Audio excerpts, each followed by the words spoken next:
It's the Eater of Worlds versus the leader of Balor Club. Here's your look at the WWE Battle Packs Bray Wyatt versus Finn Balor.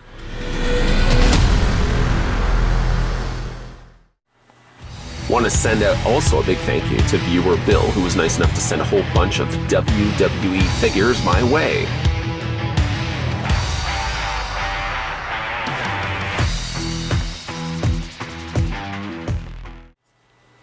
Now, to get this review underway, I'm going to take the Ultra Megatron 5000 and get some dimensions going. First things first, the Eater of Worlds Bray Wyatt stands right there, 7 inches exactly, which in centimeters works out to be 17.9, just short of 18 centimeters tall.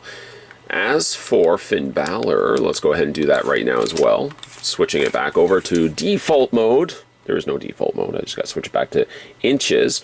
I do believe, if the readout is correct, Finn Balor also stands, I went for a dramatic pause, stands at 7 inches also, which in centimeters works out to be 17.9 or 18, almost 18 centimeters tall. Now, these WWE battle packs are actually a great opportunity to get not one, but 2 figures per pack. This one happens to be Finn Balor, leader, of course, of the Balor Club, and also, of course, you've got Bray Wyatt. Now, ironically enough, as we're having a look at this set, Bray Wyatt now has been introduced as a new character, or sort of new gimmick, that children's television show, host, and his look, obviously, is going to be a little bit different than the one that we have right here. To be honest, though, and I haven't really seen much of Bray Wyatt, I don't think he's actually had an in-ring debut just yet under his new look. I kind of always been a big fan of the Wyatt family, specifically this look of Bray Wyatt. It's really a shame, though, that the WWE has such poor handling of this specific wrestler, this specific gimmick, because I really think this gimmick could have really gone to some real new heights. He could have ideally been the next Undertaker, but yes, much like everything else, WWE just doesn't know how to properly handle their talent. So maybe a new gimmick and a new wash of paint, perhaps a new coat of paint for Finn Balor or for Bray Wyatt here, will potentially give this guy a much-needed title run, which I really think this guy should have had right from day one. As for not looking ahead, but of course looking at the now, this is Bray Wyatt from the Wyatt family, or the Eater of Worlds, which I have absolutely always loved this t-shirt. Sort of like an octopus, and you can see, like, it's just a menacing. I never got a chance to pick up this t-shirt. I was really wanted to. Oh boy, that's just such a cool looking t-shirt.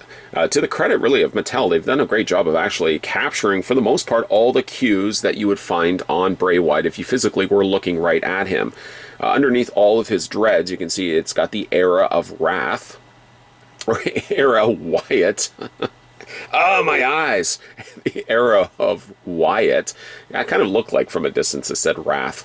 I've got some tattoos there sporting on both sides. Now, the tattoos aren't the most realistic. I'm certain he's got some red kind of slashes there on the one arm, and he doesn't actually have it here. Instead, they've sort of given him all the same color. It's usually a trend that you'll see with a lot of like the basic class figures. It seems like the elite stuff tends to get a little bit more accurate when it comes to tattoos, but you know, at least it's something. I'm not complaining necessarily that he has absolutely nothing in the way of tattoos. I think for the most part they've really captured most of them. Maybe just, if anything, the color has just been slightly omitted. As for his face sculpt, I don't think I could have asked for a better head portrait there on Bray Wyatt. I'm certain this bearded face has probably been used with another release. They're really good for reusing same molds, but then every once in a while new waves will come out and you'll get a brand new head portrait. But I gotta think that that's a pretty good bang-on likeness to Bray Wyatt. The dreads are fairly accurate. They've got a few little extra colorings of straps here in red, and then you've got like a little threading there in white, just to kind of give it a little bit extra color separation. So it's not just completely brown all the way around. Again, I really do like the head sculpt quite a bit. As for his pants, fairly accurate again. The biggest thing about these is just that it feel like maybe they could have gone a little extra with the paint on it. Usually it's just relegated, in this case for Bray Wyatt, it's really relegated just to black plastic and nothing else. Even like his boots only are given just black, the purple plastic, unlike the black plastic up at the top here. The purple plastic feet don't get anything in the way of extra paint to it. I feel like they could have scuffed that up. I feel even at times that his boots were more like brown color than they were like purple, but that's the decision that they ended up going with for this particular figure. For his posability, I mean, it's standard for basic class figures. Things that will be omitted, unfortunately, will be leg swivels out. And then, like, foot articulation, I find, is also something that suffers on these figures. But everything else is pretty much on par. It will be the same when we look at Finn Balor over there as well. So the posability on these guys, their heads rotate all the way around. A little bit more difficult because of Bray Wyatt's dreadlocks there. His head kind of tilts back and forth, and you can also knot it up and down there as well. Shoulders hinge outward, and you can also rotate them all the way around. You can bend at the elbow.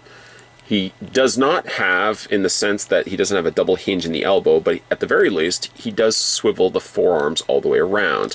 The hands also rotate and hinge back and forth.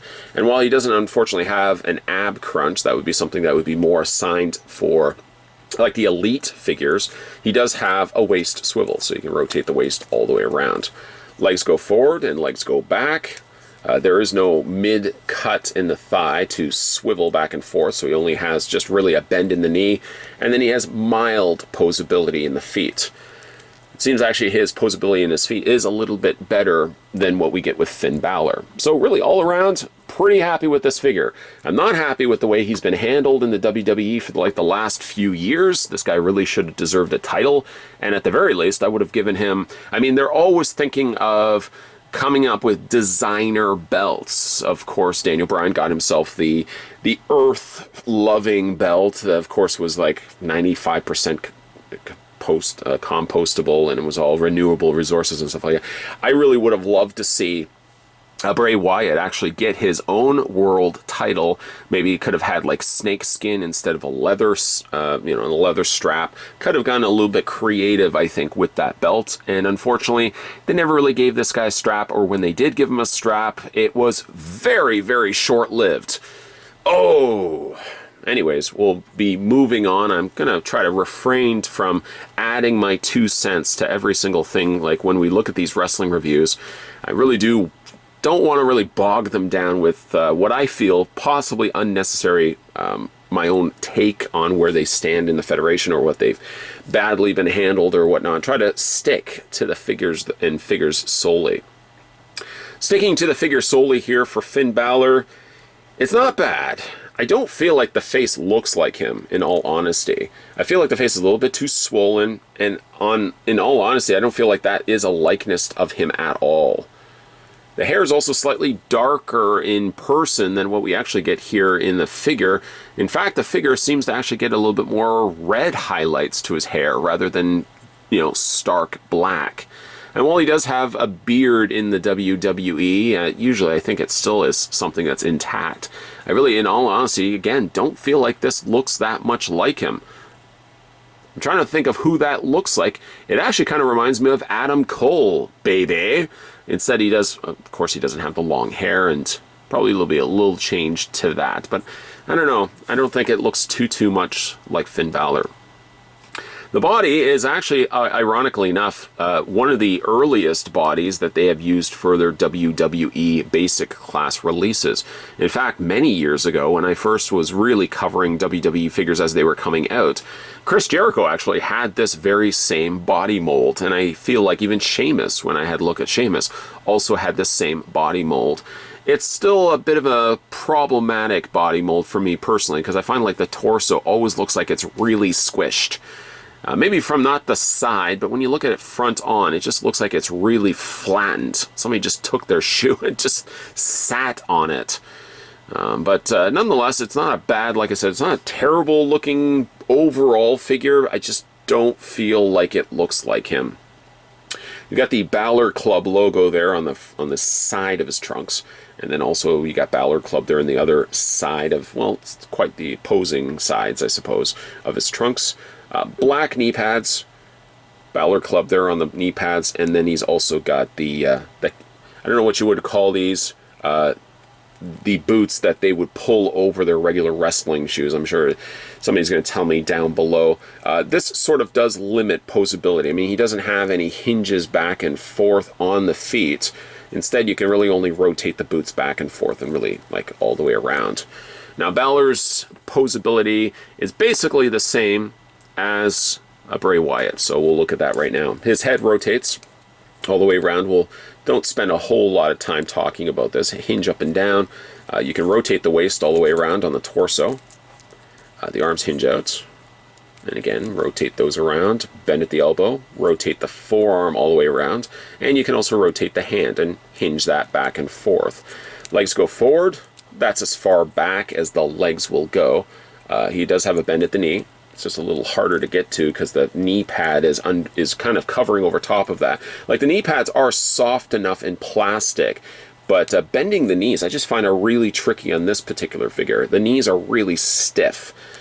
And then again, he has the rotation back and forth. You can rotate these really until the cows come home if you wanted to. And there is Finn Balor. Generally, from practices that I've seen when it comes to the WWE battle packs, usually for me there is a one-figure reasoning why I want to get those sets. Sometimes there are two, and sometimes both are notably quite good. Here, though, I think it's an instance in which I feel like Bray Wyatt is vastly better, sculpt-wise and likeness-wise, to sadly what we're getting here with Finn Balor on the right.